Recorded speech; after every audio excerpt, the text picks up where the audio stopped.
Olá pessoal, tudo bem? Bom dia, boa tarde, boa noite, não sei que hora que vocês vão estar assistindo esse vídeo, né? Pessoal, estamos aqui hoje para a nossa terceira mini aula sobre ligações químicas, tá? Onde nós abordaremos o segundo tipo de ligação química, que é a ligação covalente, tá? E nessa mini aula de hoje a gente vai ver alguns pontos muito importantes sobre esse importante tipo de ligação química. Bom, espero que vocês gostem do conteúdo e que de alguma forma esse material possa aí auxiliar no estudo de vocês. Bora lá então para a nossa mini aula? Bom, já inicio, né, de forma direta, perguntando o que é a ligação covalente, né? A ligação covalente ela é um tipo de ligação química que ela envolve o compartilhamento de elétrons entre átomos de ametais, tá? Ela é bem diferente da ligação iônica, né? A gente viu que a ligação iônica ela envolve a combinação entre um átomo de um metal com um ametal. No caso da ligação covalente, nós temos aqui ametais se combinando, tá? E de forma que haverá um compartilhamento de elétrons e não uma transferência, como é no caso da ligação iônica, ok? Bom, vamos ver aqui como exemplo o cloro, tá? O cloro está na família 7A, então ele tem 7 elétrons de valência, né? A tendência dele é ganhar um elétron, né, para poder atingir o octeto. Mas imagine que um átomo de cloro aqui, ele tem um outro átomo de cloro para se ligar com ele. Bom, então, se vocês, né, como vocês devem imaginar, nenhum dos átomos de cloro aqui vai querer perder, né, um de seus elétrons. O que eles vão fazer aqui? Os dois precisam, né, ganhar, os dois precisam ter mais um elétron para atingir o octeto, só que nenhum vai querer doar um de seus elétrons para o outro. Eles vão chegar num consenso ali, digamos assim, e vão compartilhar um par de elétrons, né? De que forma que eles vão fazer isso? Esse átomo de cloro aqui da direita, ele vai contribuir com um dos elétrons que ele tem, e o outro átomo de cloro aqui que está na esquerda, ele vai contribuir com um dos elétrons que ele tem. No final das contas, ó, esse contribuiu com esse elétron e esse outro contribuiu com esse. Se vocês observarem no final das contas, ambos vão estar compartilhando um par de elétrons, ou seja, 2 elétrons. E quando eles compartilham esse par de elétrons, os dois vão atingir o octeto. Olha só, para esse. 2, 4, 6, 8 elétrons. Para esse. 2, 4, 6, 8 elétrons. Então, a ligação covalente é um tipo de ligação que ocorre entre ametais, como é o caso aqui, né, dos átomos de cloro, e que ela ocorre com compartilhamentos de elétrons. Eu não tenho transferência, tá? Eu vou ter 2 átomos que vão compartilhar elétrons. Cada um vai fornecer ali, vai chegar com um elétron ali, de forma que no final eles compartilham o par de elétrons, ok? Bom, em preto aqui nós temos os elétrons não ligantes, ou seja, são aqueles elétrons que não estão participando da ligação química. E em vermelho nós temos os elétrons compartilhados, ou seja, o elétron que o átomo de cloro está colocando ali para poder compartilhar com o outro átomo, tá? Então, numa ligação covalente, cada átomo contribui com um elétron para a ligação, de forma que cada par compartilhado ele corresponde a uma ligação química, ou seja, quando esse átomo de cloro contribui com um e o outro átomo contribui com o outro, no final, os dois vão compartilhar um par de elétrons, ou seja, 2 elétrons, tá joia? E cada par de elétrons aqui em vermelho, ele é uma ligação covalente, tá bom? Ok, bom.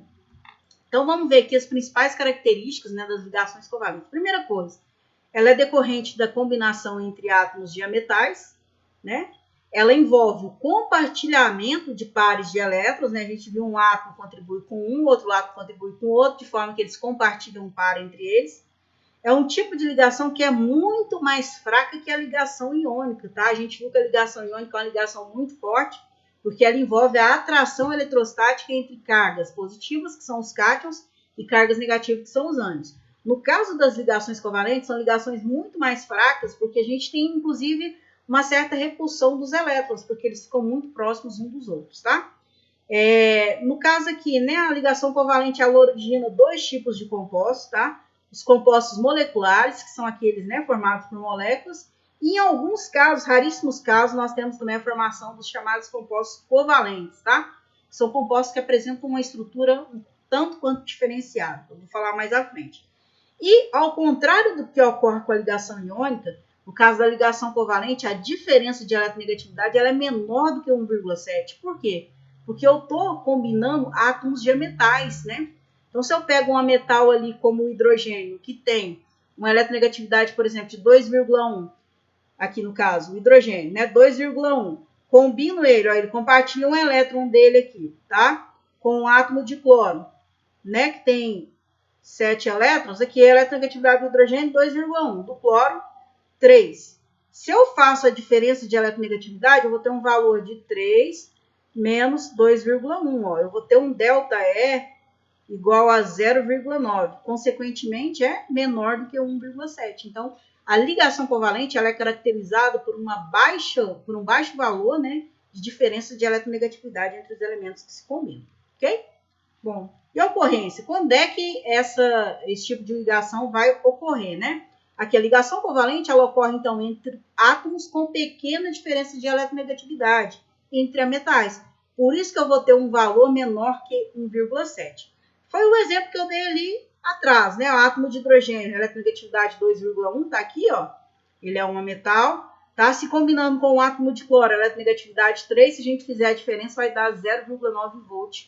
Consequentemente, é uma ligação covalente. Está envolvendo dois ametais, né? E um valor de ΔE menor que 1,7, tá? Por que uma ligação covalente, ela geralmente envolve aqui, ó, um ΔE menor que 1,7? Porque a gente está tratando da combinação entre ametais, né? Se eu pego um oxigênio aqui, 3,5 de eletronegatividade, combinei ele com carbono 2,5, o valor, a diferença vai ser muito pequena. Tá joia? Então, a ligação covalente é caracterizada pela combinação entre dois ametais ou então hidrogênio e um outro metal qualquer. Alguns exemplos de compostos aqui, né, que apresentam ligação covalente: Cl2, a água, né, H2O, hidrogênio e metal, metano, CH4, carbono, né, que é um ametal e hidrogênio. No caso aqui também o CO2, né, em que ambos são ametais, tanto o carbono quanto o oxigênio. Ok? Então, um tipo de ligação bem diferente da ligação iônica. Eu não tenho mais transferência de elétrons, mas sim compartilhamento de elétrons, ok? Bom, as ligações covalentes elas são divididas em diferentes tipos, tá? Com relação ao número de pares de elétrons que são compartilhados e a forma como se dá o compartilhamento, as ligações covalentes elas são classificadas, tá, em 4 tipos. Nós temos as ligações covalentes simples, ligação covalente dupla, ligação covalente tripla e um tipo especial de ligação covalente que é chamada de ligação covalente coordenada ou dativa. Nós vamos ver cada uma delas. Bom, o que seria uma ligação covalente simples? É aquela ligação covalente que envolve um único par de elétrons compartilhado. Ou seja, eu tenho apenas uma ligação covalente aqui, ó, em que um átomo contribuiu com um elétron e o outro átomo contribuiu com o elétron dele. Eu tenho uma única ligação covalente, tá? Nesse caso aqui, observe, ó, a gente tem o hidrogênio, que é da família 1A, né? E a gente viu que o hidrogênio ele é uma exceção. Na verdade, ele não tem octeto, né? Ele atinge a estabilidade com 2 elétrons, então ele não vai querer perder esse elétron dele, ele vai querer compartilhar. E eu tenho o cloro que tem 7 elétrons. O que eles vão fazer? Vão compartilhar um par aqui. O hidrogênio vai chegar com o elétron dele, o cloro vai chegar com o elétron dele. No final, eles vão ter uma ligação covalente, né? Como essa ligação covalente que ela envolveu um único par de elétrons compartilhados, ela é uma ligação covalente simples, tá? A ligação covalente simples, ela é caracterizada por um único tracinho, tá joia? Já que eu tenho um único par de elétrons sendo compartilhado. Bom, e uma ligação covalente dupla? É aquela que envolve o compartilhamento não mais de um par de elétrons, mas de 2 pares de elétrons, tá? Entre os elementos que se combinam. Então, observe aqui comigo, o oxigênio está na família 6A. Logo, a tendência dele vai ser ganhar 2 elétrons, né? De uma forma aqui que a valência dele, vou colocar aqui, a valência dele é 2.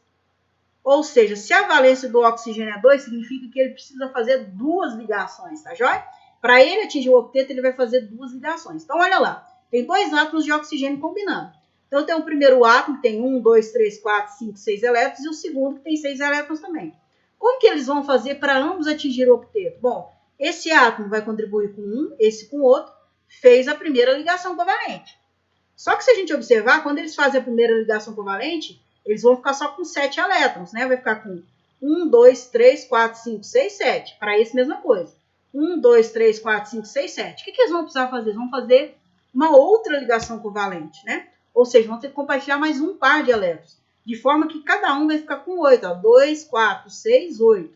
2, 4, 6, 8. Tá? Cada um, então, ó, ficou com 8 elétrons. 2, 4, 6, 8. Para esse outro. 2, 4, 6, 8 elétrons. O que eles precisaram fazer, então? Eles precisaram compartilhar 2 pares de elétrons. Então, quando eu tenho 2 pares de elétrons sendo compartilhados entre os mesmos átomos ali, nós temos uma ligação covalente dupla. tá? Então, duas ligações covalentes é uma ligação covalente dupla. Bom, tem casos que o elemento vai precisar fazer 3 ligações, ou seja, que vai precisar compartilhar 3 pares de elétrons, tá? Aí, no caso, vai ser uma ligação covalente tripla, que é o que ocorre aqui entre os átomos de nitrogênio. Nitrogênio está na família 5A, ele tem 5 elétrons de valência. Para completar o octeto, ele precisa fazer 3 ligações, ou seja, a valência dele é 3. Então, aqui, cada átomo de nitrogênio vai ter que fazer 3 ligações. Então, olha só, cada um tem 5. 1, 2, 3, 4, 5. Ó, compartilhou o primeiro par, ficou com 6. Compartilhou o segundo, 7 elétrons. Compartilhou o terceiro, 8. De forma que cada um ficou com 8 elétrons. Ó, 1, 2, 3, 4, 5, 6, 7, 8. Para esse outro aqui, 1, 2, 3, 4, 5, 6, 7, 8, tá? Os dois, então, atingiram o octeto. Para atingir o octeto, o que eles precisaram fazer? Eles precisaram compartilhar 3 pares de elétrons. Então, aqui a gente tem uma ligação tripla, ok? Então, ligação tripla é quando eu tenho compartilhamento de 3 pares de elétrons entre 2 átomos. Ou seja, 3 ligações covalentes. E o último tipo de ligação covalente, que é um caso especial, é a ligação covalente coordenada ou dativa, tá? Nesse tipo de ligação aqui, um dos átomos contribui com ambos os elétrons do par compartilhado. Prestem atenção aqui que esse é um tipo especial, tá? Vou usar como exemplo aqui, ó, o SO2 e depois o SO3, tá? Esses dois compostos aqui entre enxofre e oxigênio. Olha só, imagine que eu tenho uma molécula de SO2. Tanto o oxigênio quanto o enxofre estão na família 6A, então a valência deles é 2. Ou seja, tanto o oxigênio quanto o enxofre precisam fazer 2 ligações para completar o octeto. Então, vamos lá. Combinei aqui, ó, tenho 6 elétrons para o oxigênio, 6 elétrons para o enxofre. Esquece esse daqui do cantinho, tá? Primeiro aqui, ó, fiz 2 ligações entre o enxofre e o oxigênio. Esse átomo de oxigênio completou o octeto, ó. 1, 2, 3, 4, 5, 6, 7, 8. Esse daqui já completou o octeto. Bom, e o átomo de enxofre? Vamos ver. Ele está com 1, 2, 3, 4, 5, 6, 7, 8. Ele também completou o octeto. Teoricamente, ele não precisava se ligar mais. Contudo, a molécula é SO2. Eu tenho um outro átomo de oxigênio. Então, para esse átomo de oxigênio aqui, o que vai acontecer? Ele já tem 6 elétrons, ele vai precisar de 2, tá? Só que o enxofre, ele não pode mais, né? Teoricamente, ele já fez as 2 ligações que ele tinha para fazer para atingir o octeto. Se ele compartilhar aqui, ó, né? Se ele der um elétron dele, o oxigênio der um dele, ele vai ficar com 9 elétrons na camada de valência. Isso não pode. O que ele vai fazer, então? O enxofre sozinho, só ele vai contribuir com os 2 elétrons dele aqui que não foram usados até o momento. O que ele vai fazer? Esses 2 elétrons dele aqui ele vai usar para poder fazer uma ligação covalente dativa com o oxigênio. O que é uma ligação covalente dativa? É quando um elemento, um átomo, ele compartilha os elétrons, né, com outro átomo, só que não vem um elétron de um átomo e o outro elétron do outro. Os 2 elétrons, ou seja, o par de elétrons, ele é oriundo de apenas um átomo, ok? É o que está acontecendo aqui. Então, olha só, o enxofre, ele tem 2, 4, 6, 8, tá? Se ele fizer uma ligação covalente dativa aqui com o oxigênio, ele vai continuar tendo 8. Afinal, os 2 elétrons aqui são dele, não tem nenhum do oxigênio. E quando ele faz essa ligação covalente dativa com o oxigênio passa a ter 8, ó, porque ele tem 2, 4, 6 e mais esses 2 do átomo de enxofre. Entenderam, então? Ligação covalente dativa é quando um átomo ele faz, né, o número de ligações que ele precisaria fazer, no caso do enxofre, 2, só que ainda ficou elétrons ali, ele pode usar aqueles elétrons para poder fazer uma ligação covalente dativa. De que forma que ele vai fazer isso? Ele vai contribuir com os 2 elétrons, o par de elétrons vai ser dele, né? Ele vai contribuir, ele vai compartilhar com o oxigênio, só que o par é dele. Isso acontece também na molécula de SO3, ó. Então, eu tenho aqui um enxofre, 3 átomos de oxigênio. Esse oxigênio tem 2, 4, 6 elétrons, faz 2 ligações aqui, né? Faz uma ligação dupla. Esse átomo de oxigênio aqui já atingiu o octeto. O enxofre está com 2, 4, 6, 8. Bom, o enxofre já fez 2 ligações, né? Então, teoricamente, ele não precisaria fazer mais. Só que tem outros 2 átomos de oxigênio para ele poder reagir, para ele poder combinar. O que ele vai fazer? Esse par de elétrons dele aqui, ele vai usar para fazer uma ligação covalente dativa com esse oxigênio aqui de cima. E esse outro par de elétrons que sobrou aqui, ele vai usar para fazer uma ligação covalente dativa com o outro oxigênio. De forma que, olha só, o enxofre ele vai ter 2, 4, 6, 8 elétrons. ele continua com os 8 elétrons dele, mas conseguiu satisfazer, né, a valência dos todos os 3 átomos de oxigênio, tá? Bom, numa representação, né, estrutural, a ligação covalente dativa ela é representada por uma seta, tá? Nesse caso aqui nós temos uma ligação dupla e uma ligação covalente dativa. No caso do SO3 nós temos uma ligação dupla e 2 ligações covalentes dativas. Tá joia? Então, é isso. Ligação covalente dativa um elemento, né, um átomo, ele contribui com os 2 elétrons, ou seja, com um par eletrônico. Mais um exemplo aqui, ó, o íon NH4+, tá? Olha aqui o que acontece. O nitrogênio, família 5A. Então, ele tem 5 elétrons na camada de valência. Ele tem 1, 2, 3, 4, 5. Ele precisa fazer 3 ligações, né? Que a valência dele é 3. Se ele tem 5 elétrons, ele precisa de 3 para completar 8. Então, ele faz 3 ligações. Fez a primeira ligação aqui com esse hidrogênio, a segunda aqui e a terceira. Bom, já fechou, né? Ele já tem ali os 8 elétrons dele. Ele tem 2, 4, 6, 8. Só que tem mais um átomo de hidrogênio para ele poder se ligar. O que ele vai fazer? Ele não vai contribuir com um elétron dele e o hidrogênio com o outro. Ele vai contribuir com os 2 que ele tem. Ele vai fazer uma ligação coordenada, uma ligação dativa com esse átomo de hidrogênio. Aliás. De forma que ele vai continuar tendo os 8 elétrons dele. Então, olha só, a ligação covalente dativa ela é uma forma, né, de permitir ao átomo realizar um número de ligações maior do que o que ele precisa e ainda assim ele obedecer à regra do octeto, tá? Então, a ligação covalente dativa ela vai ser né, observada quando um elemento já fez o número máximo de ligações que ele precisa e ainda sobrou elétrons ali para ele poder contribuir com a valência de outros elementos, ok? Bom, a gente viu aqui, né, que a ligação covalente dativa ela permite ao átomo fazer mais ligações do que precisa, mas ainda assim obedecer à regra do octeto. Contudo, pessoal, há alguns compostos, né, que o átomo central ali ele pode não obedecer à regra do octeto, tá? Ele pode se estabilizar com menos ou com mais de 8 elétrons de valência. Vamos ver aqui 2 exemplos de átomos que se estabilizam com menos de 8 elétrons de valência, tá? No caso aqui, ó, o fluoreto de berílio, tá?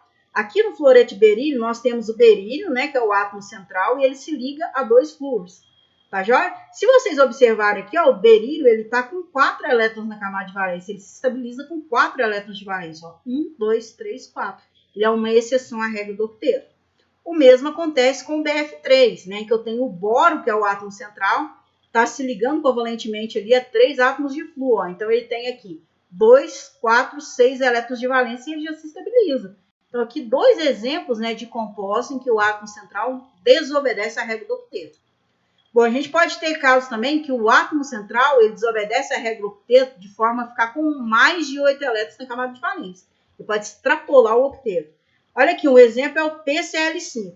No PCl5 eu tenho um átomo de fósforo no meio, né, que é o P. Ele está se ligando aqui, ele faz 5 ligações covalentes, tá? Com átomos de cloro. Então eu tenho 2, 4, 6, 8, 10 elétrons de valência. Então aqui, ó, o fósforo, nesse caso, ele se estabiliza com mais de 8 elétrons. Ele se estabiliza com 10 elétrons. O mesmo acontece aqui com enxofre, no SF6, né, no hexafluoreto de enxofre. O enxofre aqui, ele faz 1, 2, 3, 4, 5, 6 ligações covalentes. Então, ele se estabiliza com 12 elétrons na camada de valência. Okay? Então, aí algumas exceções à regra do octeto. Pode ser tanto menos, né, que 8 elétrons ou mais de 8 elétrons. Tá? Bom, e a representação dos compostos moleculares? Na aula sobre ligação iônica, nós vimos a representação dos compostos iônicos. Agora, nós vamos ver a representação dos compostos moleculares. Tá? Os compostos moleculares eles podem ser representados por diferentes formas, né? Primeira forma, a fórmula eletrônica ou de Lewis. Como a gente já viu, a fórmula eletrônica ou de Lewis, a gente escreve o símbolo dos elementos, dos átomos que estão combinando ali, e desenhamos todos os elétrons de valência. Então, ó, cada xzinho desse daqui, né, é um elétron, né, de valência. Então, aqui se vocês observarem, ó, no SF4, eu tenho aqui uma ligação covalente, 2, 3, 4. Ok? Beleza? E ainda sobra um parzinho de elétrons aqui. Né? Então, beleza. Observem aqui, pessoal, que o enxofre aqui não está obedecendo a regra do octeto. Ele está com 2, 4, 6, 8, 10 elétrons, tá? Então, o enxofre aqui está com 10 elétrons. É um outro caso de que não obedece a regra do octeto. Bom, a representação do SF4 na forma eletrônica de Lewis seria essa. Bom, e a forma estrutural? Pessoal, a fórmula estrutural, É muito parecido com a fórmula eletrônica, só que a gente não evidencia os elétrons, eu não preciso desenhar o X, tá? Ao redor dos elementos. O que eu faço? Eu desenho o átomo central, né? E os átomos periféricos, ou seja, o enxofre e o flúor, de forma que cada ligação entre o enxofre e o flúor representa por um tracinho, tá? Então tá aqui S, né? Ligado a 4 flúores por meio de um tracinho. Então essa é a forma estrutural. E a fórmula molecular é a fórmula também que vai indicar para a gente quantos átomos de enxofre e quantos átomos de flúor tem na fórmula. Então, basta escrever. Eu não preciso desenhar aqui, não preciso desenhar os elétrons, é apenas colocar o símbolo e indicar a quantidade dos átomos. SF4, tá? Se a gente for fazer um outro exemplo aqui, ó, o CO2, tá? O carbono ele tem 4 elétrons de valência, ele faz 4 ligações. O oxigênio tem 6. Aqui, vou desenhar aqui então, ó. Bom, fórmula eletrônica para o CO2 seria essa daqui, ok? Ó, observe aqui comigo, ó. Desenhei todos os elementos, né? O carbono, os 2 oxigênios e todos os elétrons de valência. Essa seria a fórmula eletrônica. Bom, a forma estrutural, como é que ficaria? Basta eu colocar o átomo central, os átomos periféricos, e onde eu tenho ligações, né? Eu represento por tracinho. Então, aqui eu tenho, ó, eu tenho uma ligação dupla, e aqui eu tenho uma ligação dupla. Então, vai ficar C, dupla O, C, dupla O. E a forma molecular, como é que ficaria? Eu tenho um átomo de carbono, então C, 2 átomos de oxigênio, CO2, ok? Bom, para a gente finalizar aqui, vamos falar sobre as propriedades dos compostos moleculares, tá?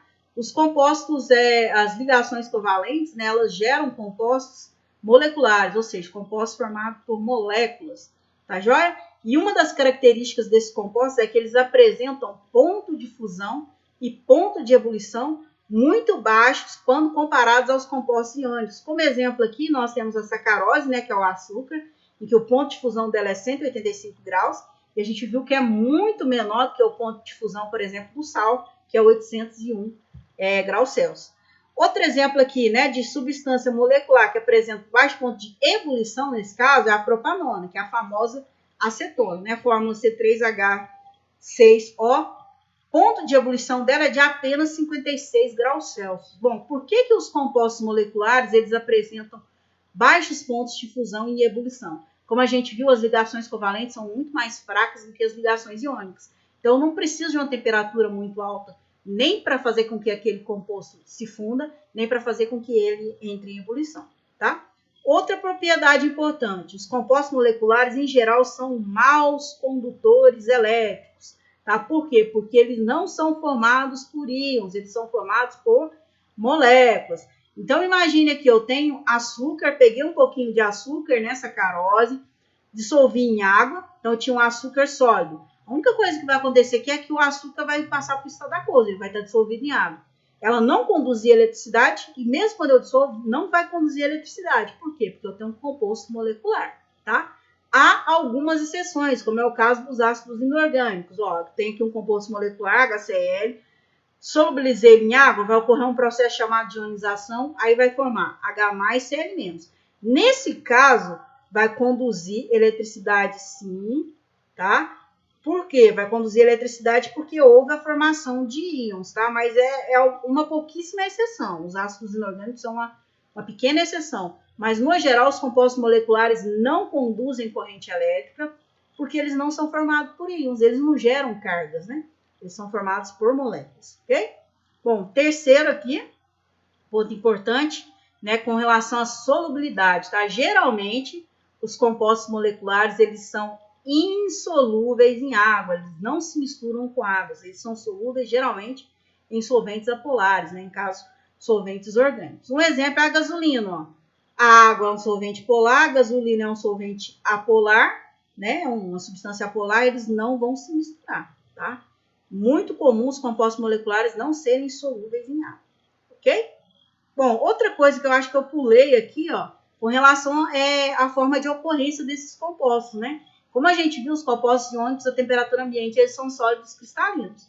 Isso não é observado nos compostos moleculares. Os compostos moleculares a temperatura ambiente, eles podem ocorrer tanto como sólidos, como líquidos e como gases, tá? Um exemplo aqui de composto molecular sólido é o naftaleno, né? Que é aquelas bolinhas de naftalina que a gente usa para espantar barata. Exemplo de substância molecular estado líquido da temperatura ambiente, o etanol, né, que é o álcool que a gente usa. E o exemplo de substância molecular gasosa é o gás de cozinha, né, que basicamente é uma mistura de propano e butano, ok? Bom, então, só para a gente poder encerrar, tá? Preciso deixar claro para vocês que as ligações covalentes, elas geram dois tipos de compostos. Nós temos os compostos covalentes e os compostos moleculares. Os compostos moleculares são 99,9%, tá? E os compostos covalentes são algumas exceções, tá? Bom, apesar de apresentar o mesmo tipo de ligação, compostos covalentes são diferentes de compostos moleculares. Dois exemplos aqui de compostos covalentes, nós temos o diamante e a sílica, tá? Qual que é a diferença de um composto covalente para um composto molecular? Os compostos covalentes, eles apresentam uma estrutura muito rígida, tá? Porque eles fazem umas ligações muito fortes, tá? Ao contrário das moléculas. Basicamente, o que diferencia um composto molecular de um composto covalente é a estrutura física, tá? O composto covalente, ele geralmente apresenta uma estrutura mais rígida e por isso ele vai ter propriedades bem diferentes de um composto molecular. Vai ter alto ponto de fusão, alto ponto de ebulição, vai ser isolante, elétrico e térmico, tá? Os compostos covalentes, eles apresentam uma estrutura muito rígida porque eles não são formados por moléculas, tá? Então, ligação covalente pode gerar compostos moleculares, que é a maioria dos casos, ou algumas exceções, como é o caso do diamante e da sílica, compostos covalentes, ok? Pessoal, espero que tenha ficado claro para vocês. Mais uma vez eu peço desculpa por ter ficado muito extenso, né, o vídeo, mas dada a quantidade de conteúdo, não tem como, né, diminuir além disso. Tá? Espero que vocês tenham entendido e vou ficando por aqui. Próximo mini aula a gente encerra o conteúdo de ligações químicas, onde nós falaremos das ligações metálicas, ok? Bom, vou lá então. Tchau, tchau, pessoal. Um abraço. Valeu!